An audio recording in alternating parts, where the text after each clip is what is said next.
पाव तो हम सभी को बहुत पसंद होता है, लेकिन क्या कभी आपने घर पर पाव बनाकर खाया है? पाव तो हम कभी कभी खाते जरूर हैं, लेकिन वो पाव मार्केट से आया हुआ होता है। तो सबसे पहले आप इस पाव को देख पा रहे होंगे, इसे मैंने घर पे ही बना के तैयार किया है। मैंने इस पाव को बिना ओवन के, बिना कुकर के, बिना कढ़ाई के सीधे इडली मेकर में बना के तैयार किया है। वैसे तो आपको यकीन बिल्कुल भी नहीं होगा कि इडली मेकर में इडली के अलावा क्या पाव भी बन सकता है, लेकिन ये बन सकता है। तो चलिए इसे बताते हैं कि मैंने इसे कैसे बनाया। सबसे पहले एक मिक्सिंग बाउल लेंगे, उसमें मैंने 1/3 कप गुनगुना पानी लिया है। पानी इतना गुनगुना होगा कि हमारी उंगली उसे आसानी से सह सके। बाउल में हम पानी को डाल देंगे। साथ ही इसमें हमने डाला है 2 छोटी चम्मच साबुत चीनी। चीनी को हल्के हाथों से इस तरह से मिला लेंगे जिससे चीनी हल्के से घुल जाए। अब उसमें हम आधी छोटी चम्मच इंस्टेंट ड्राई ईस्ट डालेंगे। हल्का सा इसे चम्मच से मिक्स कर दें और इसे 5 से 10 मिनट के लिए ढक कर रख दें, जिससे बहुत ही अच्छे से एक्टिवेट हो जाएगा। तो इंस्टेंट ड्राई ईस्ट है तो एक्टिवेट होने में थोड़ा टाइम कम लगता है। जब ईस्ट एक्टिवेट हो जाएगा तो इस तरह से उसमें झाग बन जाएगा। अगर ईस्ट में झाग बन रहा है तो इसका मतलब ईस्ट अच्छे से एक्टिवेट हुआ है और पाव भी हमारा बहुत अच्छा बनेगा। अगर इसमें झाग नहीं आता है तो इसका पाव ना बनाएं, क्योंकि ईस्ट अच्छे से एक्टिवेट होता है तो पाव भी बहुत अच्छा बनता है। अब मैंने ईस्ट के घोल में 1 कप मैदा डाला है। साथ ही इसमें हल्की सी मिठास के लिए चीनी का पाउडर डाल देंगे और 2 छोटी चम्मच इसमें रिफाइंड ऑयल डाल देंगे। इसकी जगह पे आप बटर भी यूज कर सकते हैं। अब मैदे को, चीनी को, सभी चीजों को ईस्ट के घोल में अच्छी तरह से मिक्स करना है। जैसे जैसे इसे मिक्स करेंगे, स्टार्ट में तो ये चिपचिपा होगा, लेकिन धीरे धीरे ये इस तरह से चिकना होता जाएगा। हमें पाव के डो को बिल्कुल सॉफ्ट ही तैयार करना होता है। अगर इसका डो हम हार्ड लगाएंगे तो पाव हमारे अच्छे नहीं बनेंगे। अब आते हैं किचन सरफेस की तरफ, क्योंकि आटे को हमें बहुत ही अच्छी तरह से गूंथना है। आटे को हम जितने अच्छे से गूंथेंगे हमारा पाव उतना ही ज्यादा सॉफ्ट और फ्लफी बनेगा। लेकिन हमें आटे को रोटी के आटे की तरह बिल्कुल भी नहीं गूंथना है। एक हाथ से इस तरह से आटे को फैलाएंगे और दूसरे हाथ से आटे को हमें समेटना है।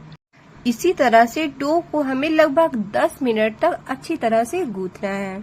बीच में मैंने इसमें 1 बड़ी चम्मच रिफाइंड ऑयल का और यूज किया है। स्टार्ट में ये आटा थोड़ा चिपचिपा रहेगा, लेकिन जैसे जैसे हम इसे गूंथेंगे तो ये बिल्कुल सॉफ्ट होता जाएगा। जब हम इसे 10 मिनट तक इसी तरह से गूंथेंगे तो इसमें बहुत अच्छी ग्लूटेन डेवलप होती है, जिससे आटा बिल्कुल इलास्टिक की तरह खींचा चला जाता है। अब वापस से मैंने वही मिक्सिंग बाउल ले लिया है। उसकी तली में हम थोड़ा सा तेल लगा देंगे, जिससे आटा उसमें चिपके नहीं। अब जो हमने आटा तैयार किया था उसे इस तरह से पीछे की तरफ फोल्ड करते जाएंगे, जैसे हम कोई पोटली वगैरह बना के तैयार करते हैं। बिल्कुल उसी तरह से हम इस डो को बना के तैयार कर लेंगे। अब हमें इसे फर्मेंट करना है। तो सबसे पहले क्या करेंगे कि डो को मिक्सिंग बाउल में रखेंगे और इसके ऊपर से थोड़ा तेल ब्रश कर देंगे। डो को फर्मेंट होने में लगभग 1 घंटे का समय लगेगा, क्योंकि मौसम अभी गर्म है तो ये बहुत ही जल्दी फर्मेंट हो जाएगा। अगर मौसम ठंडा होगा तो 1.5 से 2 घंटे या 2.5 घंटे भी लग सकते हैं। अब मैंने इसे एक पॉलीथीन में पैक कर दिया है। पॉलीथीन को अच्छे से बांध देंगे, जिसमें इसमें ऊपर से कोई एयर ना घुसने पाए। इसे हमें फर्मेंट करने के लिए किसी गर्म जगह पर रखना है। अब 1 घंटे बाद हम डो को वापस से चेक कर लेते हैं और आप देख सकते हैं कि मैंने कितनी कम मात्रा में डो को रखा था और ये अच्छी तरह से फर्मेंट हो गया है और कितना ज्यादा भर गया है। अब इसके ऊपर से हमें पॉलीथीन को हटा देना है। हमारा डो तो बहुत ही अच्छे से फर्मेंट हुआ है, इसका मतलब पाव बहुत ही ज्यादा बढ़िया बनेंगे। आप देख सकते हैं कि इसमें कितनी ज्यादा एयर भर गई है और ये कितना फूल गया है। अब हाथों में मैदा लगा लेंगे, जिससे ये डो हाथ में चिपके नहीं, और इसे हमें पंच करना है। इससे क्या होगा कि जो इसके अंदर एयर भरी होगी सारी एयर निकल जाएगी और वापस से डो अपनी पहले की क्वांटिटी में आ जाएगा। अब वापस से किचन सरफेस पे थोड़ा सा तेल लगाएंगे और वापस से डो को हमें लगभग 1 से 2 मिनट तक के लिए ही मसलना है। फिर से हम डो को इसलिए मसलते हैं कि इसमें जो थोड़ी बहुत एयर हो वो अच्छे से निकल जाए, नहीं तो हम पाव का जो भी शेप देंगे शेप प्रॉपर नहीं आएगा।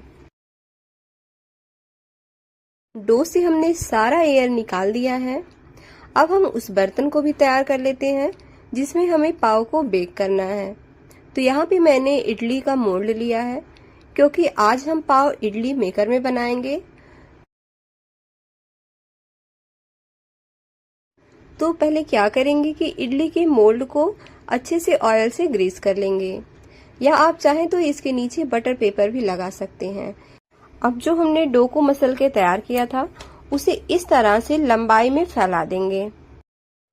अब इसके हम छोटे छोटे पेड़े कट कर लेंगे। तो मैंने 1 कप मैदा लिया था, उसमें मैं 4 पाव बना के तैयार करूंगी। तो मैंने इसे 4 भागों में कट कर लिया है। अब इसमें से एक पेड़े को हम उठाएंगे और उसे भी इस तरह से लंबाई में फैला देंगे। अब उसमें से भी हमें छोटे छोटे पेड़े कट करने हैं। मैंने एक पेड़े से 5 भाग कट करके तैयार किया है। अब हाथ में थोड़ा सा तेल लगाएंगे और एक पेड़े को लेंगे और इस तरह से ऊपर की तरफ इसे मोड़ते जाएंगे। इसे हमें तब तक मोड़ना है जब तक नीचे का भाग अच्छी तरह से चिकना ना हो जाए। अगर हम पेड़े चिकने चिकने तैयार करेंगे तो हमारा बन भी बिल्कुल सॉफ्ट और चिकना बन के तैयार होगा। तो ध्यान दें कि इसमें एक भी क्रैक्स ऊपर ना रहें। इसे मोड़कर इस तरह से इसके पीछे के भाग को हमें अच्छे से चिपका देना है। जैसे ही एक पेड़े को हम मोड़ के तैयार कर लेंगे उसे इस तरह से इडली मोल्ड में अरेंज करते जाएंगे। इस तरीके से पाव बनाएंगे तो बहुत ही सुंदर से और बहुत ही स्वादिष्ट पाव बन के तैयार होंगे। तो मैंने सारे पेड़े को इस तरह से अरेंज कर लिया है और ये अभी से देखने में कितने ज्यादा बढ़िया लग रहे हैं। अब इसके ऊपर हमें ब्रश करना है थोड़ा सा ऑयल, क्योंकि हमें इसे अभी रेस्ट पे रखना है जिससे इसका साइज बढ़ जाता है। और हम इसके ऊपर ऑयल ब्रश कर देंगे तो इसमें कोई भी क्रैक्स नहीं आएंगे। तो अच्छे से ऑयल ब्रश कर दें और इसे गर्म जगह पे लगभग 20 मिनट या आधे घंटे के लिए इसे रेस्ट के लिए रख दें। आधे घंटे बाद हम देखेंगे इसे तो ये साइज में लगभग डबल से ट्रिपल हो जाएंगे। जब तक ये रेस्ट कर रहे हैं तब तक हम इसे बेक करने की तैयारी भी कर लेते हैं। तो यहाँ पे मैंने इडली मेकर ले लिया है क्योंकि आज हम पाव को इडली मेकर में ही बना के तैयार करेंगे। अब इडली मेकर को मैंने गैस पे चढ़ा दिया है और उसकी तली में मैंने नमक डाल दिया है। नमक को पूरी तली में अच्छी तरह से फैला देंगे और इसे मीडियम फ्लेम पर लगभग 15 मिनट के लिए गर्म होने देंगे। आधे घंटे बाद हम पाव को भी चेक कर लेते हैं। तो आप देख सकते हैं कि ये साइज में कितने ज्यादा बढ़ चुके हैं और देखने में ये कितने ज्यादा सुंदर लग रहे हैं। अब इसके ऊपर हमें हल्का सा दूध ब्रश कर देना है। तो मैंने अच्छा गाढ़ा दूध लिया है और पाव के ऊपर हल्के से इसे ब्रश कर देंगे। दूध लगाने से पाव का कलर बहुत ही ज्यादा बढ़िया आएगा, बिल्कुल लगेगा ही नहीं कि इसे आपने इडली मेकर में बेक किया है। इधर हमारा बर्तन भी गर्म हो चुका है। तो अब हम क्या करेंगे, ये जो इडली का मोल्ड है उसे हम इसमें सेट कर देंगे। तो इडली में इसमें 4 मोल्ड है तो मैंने नीचे वाले को छोड़ के दूसरे नंबर वाला मोल्ड इसमें यूज किया है क्योंकि नीचे वाले में पाव बहुत जल्दी जल जाते हैं। अब इसे हम ढक देंगे और 5 मिनट तक इसे हाई फ्लेम पर बेक होने देंगे। 5 मिनट बाद हम इसे देखेंगे कि ये साइज में कितने बढ़ चुके हैं। अब इस पे मैंने ऊपर से हल्का सा सफेद तिल डाल दिया था। वैसे तो इसे बेक करने से पहले ही डाला जाता है, लेकिन मैंने नहीं डाला था तो मैं इसमें अभी डाल रही हूँ। सफेद तिल डालने से इसका लुक बिल्कुल मार्केट की तरीके आएगा। अब इसे हमें ढककर मीडियम फ्लेम पर लगभग 20 मिनट तक के लिए बेक करना है।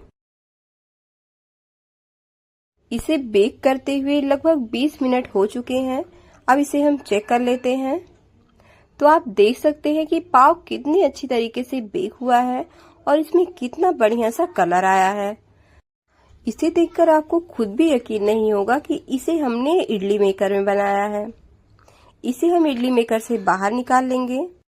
तुरंत हम इस पे हल्का सा घी या बटर ब्रश कर देंगे, जिससे यह बहुत अच्छे से शाइनी भी हो जाएगा और हमारा पाव बहुत बढ़िया सॉफ्ट भी हो जाएगा। अब हमें एक कॉटन कपड़ा ले लेना है।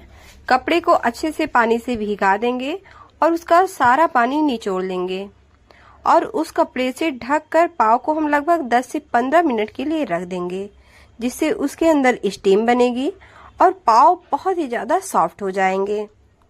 15 मिनट बाद कपड़े को हटा देंगे और अब इस पाव को चेक करेंगे। पाव कितनी ज्यादा सॉफ्ट और शाइनी बन के तैयार हुए हैं। इसका कलर और टेक्सचर देख के तो लग ही नहीं रहा कि इसे हमने घर में बनाया है। ये पाव इतने ज्यादा सॉफ्ट बने हैं कि इसे हम कितना भी ज्यादा दबाएंगे ये बिल्कुल भी पिचकेंगे नहीं, वापस से अपनी शेप में आ जाएंगे। पाव को मैंने डीमोल्ड कर लिया है और आप देख सकते हैं कि मैंने कुछ बटर पेपर वगैरह भी नहीं लगाया और ये कितनी आसानी से बाहर निकल गया है और पीछे भी कलर अच्छा सा आया है। पाव को मैं आपको दबा के दिखा रही हूँ कि ये कितनी ज्यादा सॉफ्ट है, फ्लफी है, कितने ज्यादा स्पंजी बन के तैयार हुए हैं। सभी पाव एक दूसरे से अटैच हैं, तो सारे पाव को मैंने अलग कर लिया है। सारे पाव को आप देख पा रहे होंगे कि इतने ज्यादा बढ़िया बने हैं कि मतलब बना के बिल्कुल मन ही खुश हो गया। मार्केट से जो हम पाव खरीद के लाते हैं, बहुत कम ऐसा होता है कि हमें बिल्कुल ताजे गरम गरम पाव मिलते हैं, लेकिन हम घर पे इस तरह से बिल्कुल ताजे पाव बना के खा सकते हैं। एक बार आप इस पाव को ट्राई करिए, आपको मार्केट की चीजों में और घर की बनी चीजों में डिफरेंस पता चल जाएगा। आप इस पाव को चाय के साथ खा सकते हैं, बर्गर इससे आप बना सकते हैं या बच्चों के लिए लंच बॉक्स भी इससे तैयार कर सकते हैं। मैं अब इस पाव को आपको कट करके भी दिखाती हूँ कि ये अंदर से भी कितने अच्छे से बेक हुए हैं, ये बिल्कुल भी कच्चे नहीं हैं। आप देख सकते हैं कि पाव अंदर से भी कितने सॉफ्ट हैं और इसमें कितनी बढ़िया सी जाली आई हुई है और ये बिल्कुल भी कच्चे नहीं हैं। ये अंदर से बिल्कुल रुई से भी ज्यादा सॉफ्ट बने हैं। मैं इसे दबा रही हूँ तो आपको देख के ही लग रहा होगा कि ये कितने ज्यादा नरम है अंदर से। तो फ्रेंड्स, अगर आपको ये होममेड पाव की रेसिपी पसंद आई हो तो वीडियो को एक लाइक जरूर करें और अगर आप मेरे चैनल पर नए हैं तो चैनल को भी जरूर सब्सक्राइब करें। साथ ही बेल आइकन को भी प्रेस करें, जिससे वीडियो की नोटिफिकेशन सबसे पहले आप तक पहुंचे। और मुझे इंस्टाग्राम पर भी फॉलो करें। Thanks for watching.